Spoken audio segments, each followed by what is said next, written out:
The story of rock. Perfect for baby rockers. David Bowie / Tina Turner.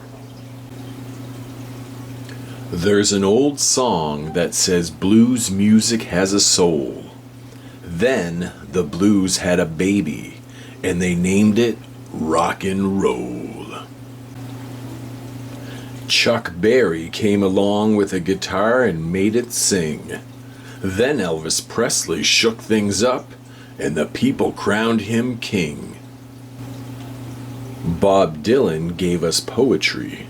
The Rolling Stones brought style. And then, with Beatlemania, rock made the world go wild. In the summer of love, Janis Joplin's voice rang loud.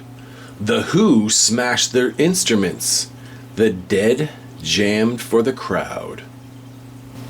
In '69, at Woodstock, hippies gathered all around. Hendrix wailed on his guitar. It was such an awesome sound. We love rock and roll. Jimmy rocks. Long live rock and roll. Aerosmith dreamed on, while Zeppelin played full blast. The Ramones played punk rock really, really fast. AC/DC wore school uniforms while playing Back in Black. Saramouche sang Queen as they brought opera back. David Bowie sang Let's Dance. Oh, that man knew how to dress. Tina Turner ruled the '80s. Her voice was simply the best. '80s rock had big screams and even bigger hair. Slash couldn't see his guitar.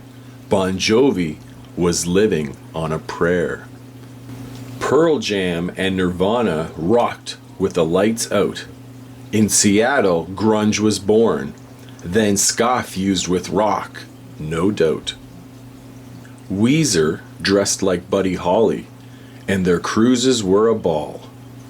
And who knew the White Stripes weren't brother and sister after all? Now some people say that rock is dead.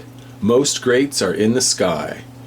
But the real truth is that rock and roll will never, ever die.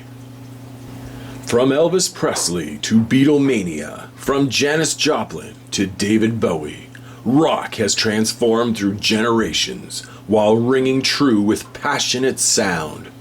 Rock along with the greats in this delightful baby book that introduces little ones to the rockers that started it all.